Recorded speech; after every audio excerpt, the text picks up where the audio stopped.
And welcome in. It is an absolute treat today. We have Ryan McGee, who you've seen across your television sets, whether it be on the SEC Network, ESPN College Game Day, or one of my favorite shows, Marty and McGee. And I'm honored to have him on today, not only to talk about some things we'll talk about down the road, but there's a very important story coming out, a documentary coming out about Lane Kiffin. And Ryan did a wonderful job as the interview of that show. Ryan, thanks for joining us today. We really appreciate it. Yeah, man, we're way overdue. I was telling my wife that you and I are like we're the perfect 21st century example of like would consider you a friend Yeah. just through Twitter, right? Yeah. And you don't make a lot of friends on Twitter these days, so I appreciate that. But yeah, Yeah, we're finally yeah. getting to do this. I just had a conversation about I'm getting smoked on a couple of things that happened last week. So hey, welcome to the new age of social media. That's right. Um, I want to talk about the show that's going to be coming out. It's going to be and it's chronicling the life of Lane Kiffin. And I'd love to go back and ask you when you got the call about the show. What were your thoughts when they asked you to be a part of it? Well, so Jason Costero is one of the co-directors on the film, and Jason and I worked together on a couple of big projects. He and I did an E60 special on Dale Earnhardt back in 2021, the 20th anniversary of Earnhardt's death. And Jason is a super hardcore college football fan. And so it was more than a year ago. He said to me, "All right, if we're going to dedicate an hour to one person in college football, who should it be?" I didn't hesitate. I was like, "It's Kiffin." And my bosses never questioned that once. And we actually went to Lane with it a while ago, but they were in the middle of stuff and they're getting ready for a season. And he asked, "Can we revisit this?" And then you'll appreciate this. So this Netflix show comes out and it's great. But Lane's not a participant in that. And so when I found out that he wasn't doing that, I circled back around and you'll appreciate this. I said, "Hey man, you know, you get your own hour. You don't have to share it with any of those other guys." And that helped. But he's the most fascinating guy. I've been around Lane since we were kids in some way, shape, or form. And so the chance to tell it and just it's the gift, Brad, right? When people are really open and when they really share and when they really give you something. And from the first time we sat down with Lane back in the spring, he was as open with us as he could have possibly been, and I'm thankful for that. Yeah, we do not get that on the media corps. That is not the Lane Kiffin that we receive. It's literally, Ryan, it's two different people. Yeah. So what I enjoyed and what Ole Miss fans will enjoy with the show is he is an absolute open book, and you did a phenomenal job of navigating through a very different type of upbringing and a very different type of coaching career. What stood out to you mostly? If you could look at this thing from 10,000 feet, you viewed it. What stood out to you mostly about the interview with Lane? I think number one is that, we are as human beings allowed to evolve. And I think he has evolved. And he's the first one to tell you that and his honesty about it. I mean, who moves to Oxford and stops drinking? No one. Like everyone else has the opposite. Oxford has the opposite effect. And so for him, he's made these conscious decisions about trying to be a better person. And Lane and I, we're in that same age bracket. And so you get to the middle age and he's just turned 50, you start thinking about what's actually important. And the other part to me was how much Oxford means to him. Because I don't think that you could have found a single person that didn't think, all right, he's coming to Oxford from Florida Atlantic, and this is probably going to be a bridge to another job. And that's how he viewed it.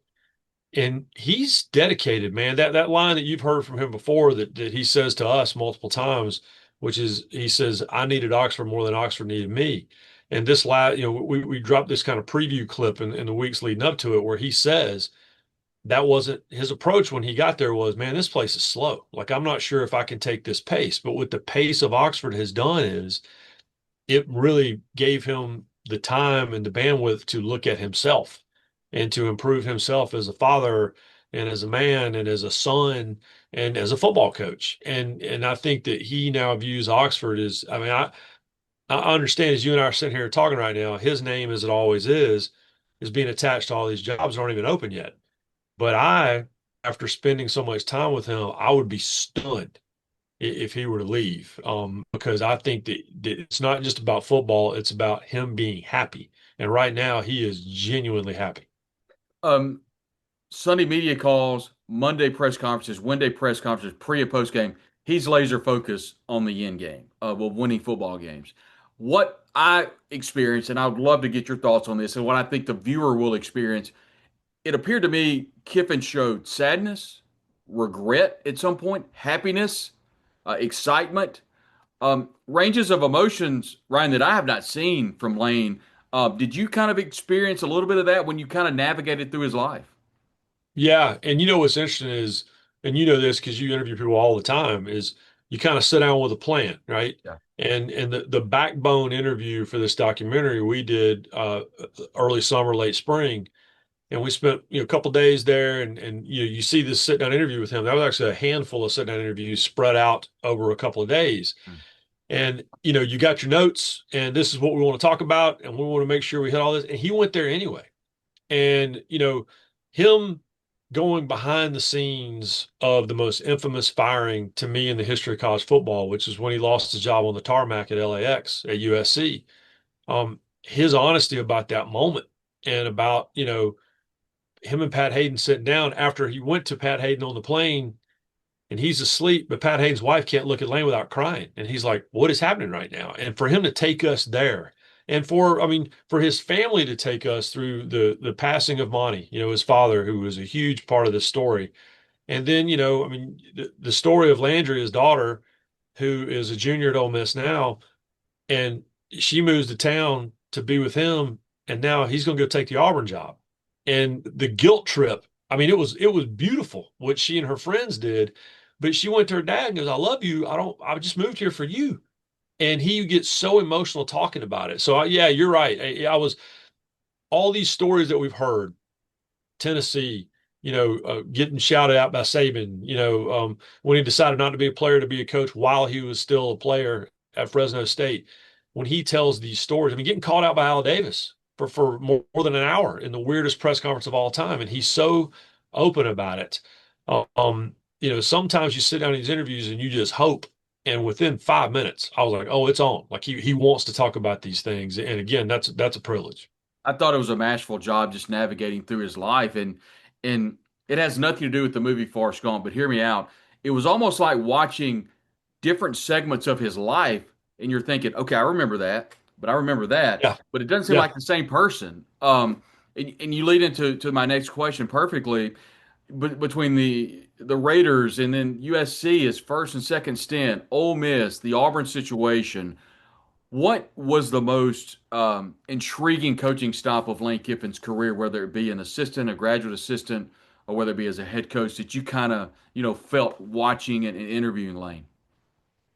The one year at Tennessee is, you can make a movie about, you can do a documentary on that year.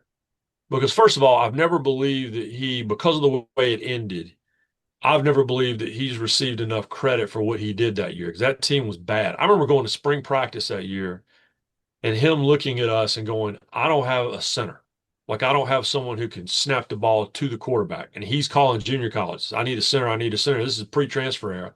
And for him to take that team and should have beaten Alabama and was in the national conversation all year, went to a bowl game, and that team was terrible. He was left an empty cupboard after the Fulmer stuff. And so for him to do what he did there, and then the way that it ended, and he goes into great detail, as you know, about that night and about how all that went down. And it's funny because when we did the trailer with the preview for the documentary, he starts it by saying, you try to do things the right way and you try to handle it the best way you know how, and realize in retrospect you didn't do that.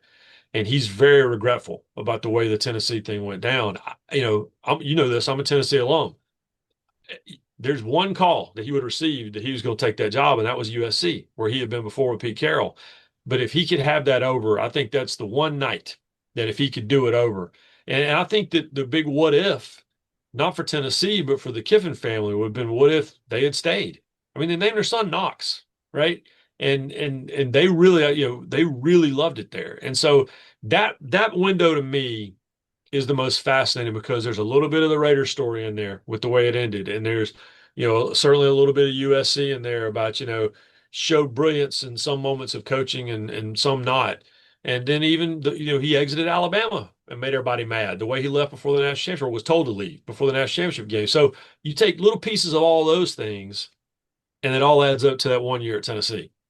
And interesting enough, I think the whole world, the collective world of college football changed whenever USC was not truthful with Lane about the incoming sanctions, Yep. because that changed everything. I don't know if he would have went had he known that. At least he intimated with you Yep. that that was a huge component of that. Fascinated with the conversation with Nick Saban. How did you come away from watching what Nick Saban had to say? Well, that's the relationship that we joked about, when Lane was in Tuscaloosa. But the reality was what Marty Smith and I always refer to it as the Nick Saban Coach Rehab Center, because you look at all the coaches that were on it. I mean, Steve Sarkisian, all the coaches that you think it might be done, and they're going to spend some time with him, and next thing you know, I mean, Butch Jones, next thing you know, they're a head coach somewhere. And so that relationship always fascinated me, but to get some actual insight on it, which is, we all know the great Saban quote about, oh no, that wasn't a conversation, that was a butt chewing. Yeah. I'm cleaning it up there, right? But to go behind the scenes with that, but then Lane being very honest about it, all those guys will tell you, you know, I mean, all these head coaches in the SEC will tell you they learned how to do it from the master, and Lane learned that too. He just was the one that was willing to rub up against Coach Saban whenever there was a microphone allowed to be put in front of him. It was only ever at the playoff, right? We're not allowed to talk to assistant coaches for Saban's rule. So as soon as we get to the championship game, everybody runs the lane, and he never let us down. In the interview, you rarely see emotion from Lane Kiffin. We never see emotion from Lane Kiffin, and Yeah, rarely have I seen any clips at all with any emotion at all. There was one point at the end, towards the end of the documentary, when you made mention, and I'll ask you about Landry in a moment, because I think that was a huge component of Lane not taking that Auburn job. And Lane never admitted that he was going to take it, but he didn't say he was going to stay. But I think we kind of right. all know where that was headed. His dad, it seems like he learned a lot from his dad. And I think, oddly enough, Ryan, I think he continues to learn from his dad, even though his dad has passed away. Yeah, and his dad, quite frankly, is the connection that Lane and I have. So when Monty Kiffin, who of course, in my opinion, should be in the Pro Football Hall of Fame, invented the Tampa 2 defense. He was only a head coach for 3 years, and that was at North Carolina State in Raleigh. That's where I grew up. My dad was starting out as an ACC official, football official referee. Because we lived in Raleigh, he could not officiate North Carolina State games per the rules, but he could do all the practices and scrimmages. And Coach Kiffin wanted all these officials that lived in Raleigh to come to practice and teach the players the rules. All right, this is the new rule for this year. You need to understand it. So I went to so many practices when I was 9 years old at NC State, and my brother was with me, and we would play football with the kids of the coaches. Well, Lane Kiffin was out there, and the reason we remember him is because he was 6 years old, and he's calling DPIs and holding, and we're playing touch football right on the hill there at Carter Finley Stadium. And I remember clear as a bell, and Lane denies this, but Monty verified it. Monty blowing the whistle and yelling, "Lane, you're blowing up my practice," because he was yelling at us all on this hill, this little kid. Well, fast forward a couple decades later, and my brother calling me and going, "I think that little mouthy kid from NC State just got the Raiders job." So I've been around Lane. I haven't known him certainly when we were kids, but I know him better now. But his dad was this, I mean, this godlike football figure to me, because he was so good to us as kids, and he was a dad, and he would talk to us and what you've been up to. And he and my dad had a great relationship about sharing information about, this is what a coach is thinking. Well, this is what a referee's thinking. And so I love Monty Kiffin, and then to watch him become a coaching legend. And then when Lane goes to Tennessee, his first hire as a defensive coordinator is his father, who leaves the NFL to do it. They go to USC together. I went down to Florida Atlantic to FAU for the Shula Bowl against Florida International, and I sat in the press box and talked to Coach Kiffin, during the game. And Lane has said many times, and there's a clip in the film where he spoke at his father's service, which is, the Memorial Service happened basically in the middle of SEC media days. And he said, I just want people to, even the tiniest little bit, talk about me the way they talk about my dad. And that's what he gets emotional about. And Monty Kiffin had, memory issues, and was struggling with dementia, but still had his office in the building. at Ole Miss, and you would see him at practice, right? And so he was still around, and the effect that had on Lane, and I think it's a big reason why he started taking better care of himself, eating better, gave up alcohol. He wanted to be his best for his dad in these last couple of years that they had together, and that's you know your relationship with your father is so important, and now Lane goes forward through every day trying to do his dad proud, even though his dad isn't around anymore. Yeah, I would love your thoughts, kind of staying on that. Whenever Lane in the film said he didn't take the 49ers job, but he came with me to be my defensive coordinator. That's how much I knew he loved me. Yeah, What did you think when Lane said that? it didn't surprise me just because I adored Monty so much, but what it was a window into was how much Lane loved his dad. And here's this guy, as you say, that people can't get close to, Lane. And he keeps everybody a little bit of an arm's length. And everything's kind of jokey, right? And it's not super close and super tight. But then when you talk to him about his dad, that's where the close relationship was. And talking to Chris, talking to his brother, who's on the staff now, that's where the close relationship was. You know this. There's a scene in the film where we're at Chris's house and they're having family dinner and they go to the ice cream shop. That wasn't staged. That's just how that went down.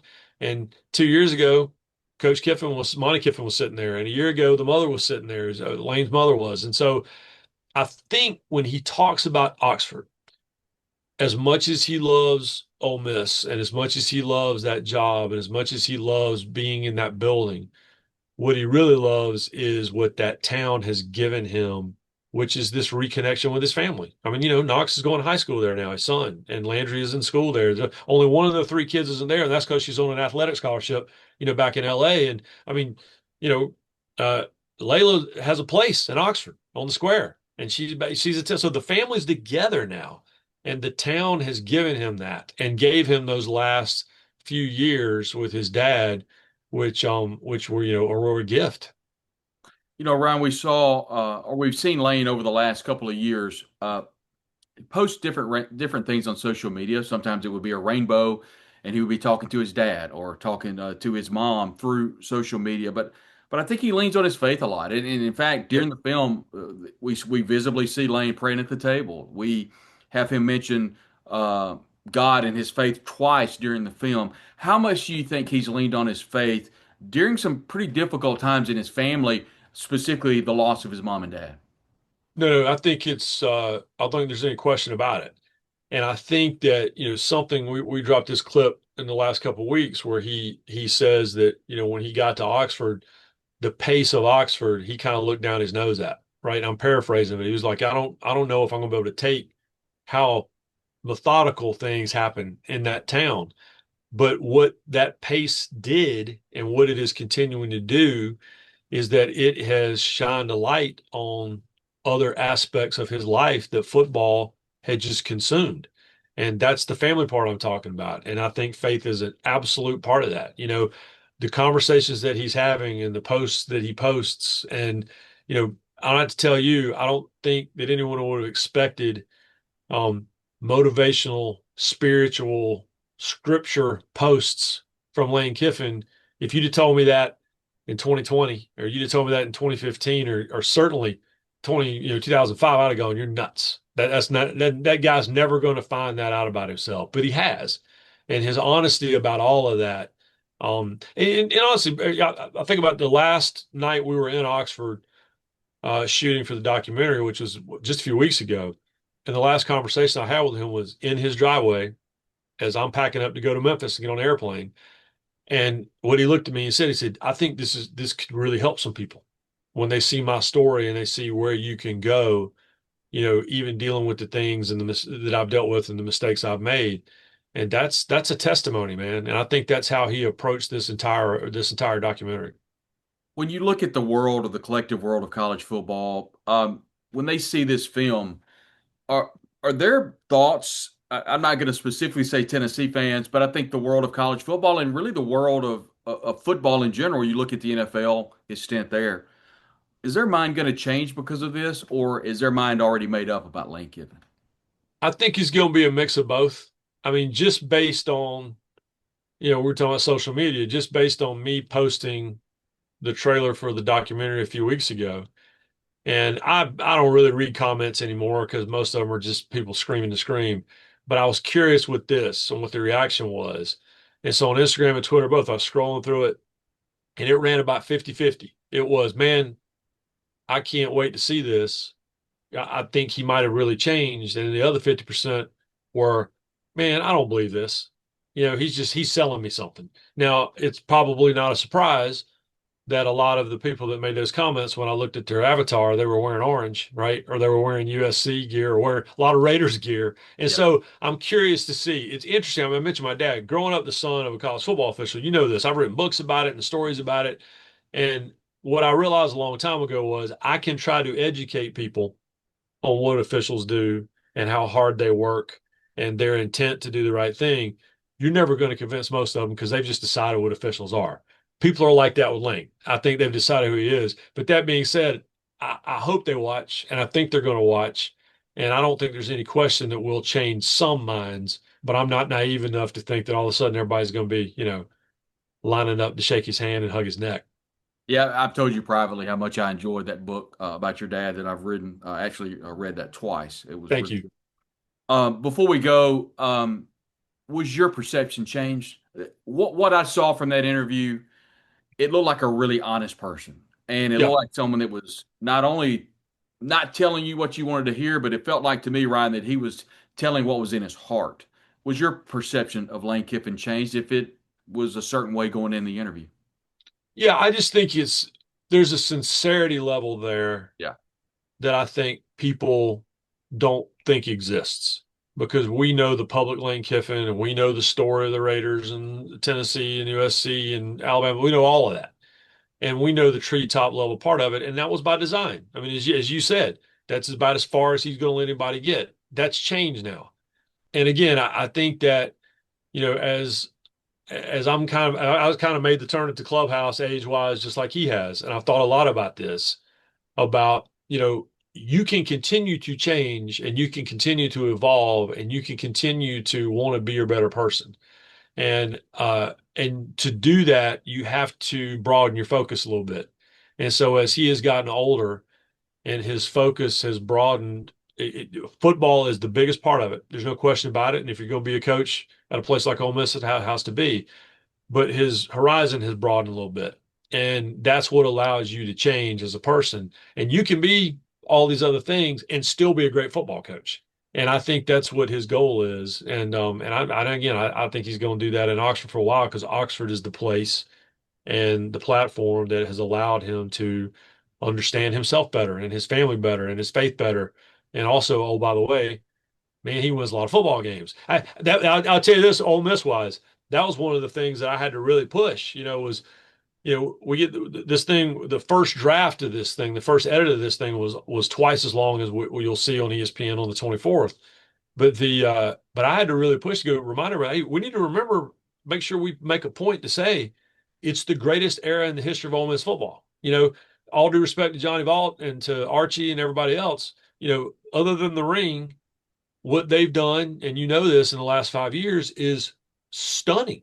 And so we had made a point late to say, just we need to make sure we underline, hey, oh, by the way, you can do all these things and you can go through all these things and win 10 games a year and play on New Year's Day and be in the college football playoff conversation. And you can do all these other things and be a better person and expand yourself and also still be focused enough to be, maybe the best that's ever done it at that school. The Many Lives of Lane Kiffin airing Wednesday night, premiering on September the 24th at 6 p.m. here in Oxford. That's, of course, going to be on ESPN. Before we get out of here, Ryan, I have to ask you and I have a lot of kindred spirits, and it all dates a lot back to the wonderful movies of the 1980s, whether it be Cannonball Run, Smokey and the Bandit, 1, 2, and 3. Yep. You can see, you talk about Convoy from the late 70s. I have to ask real quick, some of your favorites, maybe some off the beaten path, but I love that type of comedy, the slapstick, whether it be Six Pack. Boy, there have been some good ones along the way.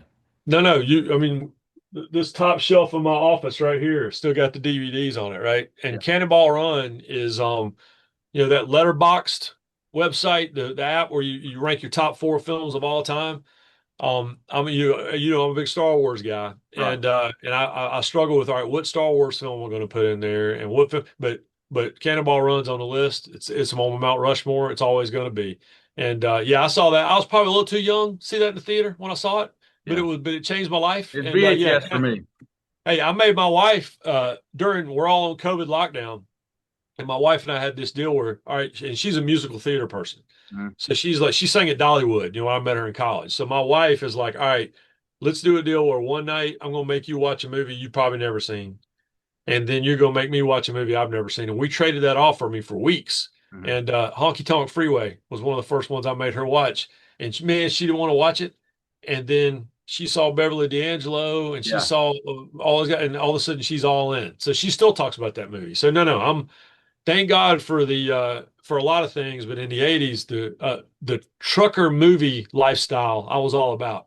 Yeah, the CB band radio. And one more quick thing before we go, people watching and listening. Beverly D'Angelo, who played the wife of Chevy Chase, aka Clark Griswold, on the National Lampoon's Vacation, also played Patsy Cline in Coal miner's daughter. Coal Miner's Daughter, Yep. and most importantly, sang the songs herself. I No, didn't know she's that something until else. years later. She's one of those that yeah. If I'm not sure what I'd do if well, I was on the elevator one time with Emmylou Harris, Yeah. and Emmylou Harris got on the elevator in New York, and she had a McDonald's bag, and I just stared at her. And she looked at me and she goes, "Are you okay?" I go, "No, ma'am, I'm not okay." And if Beverly D'Angelo stepped on the elevator, I'll probably have to get off. I'm not sure I would be able to handle that. So yeah, there you go. Yeah, you and I get along for a lot of reasons.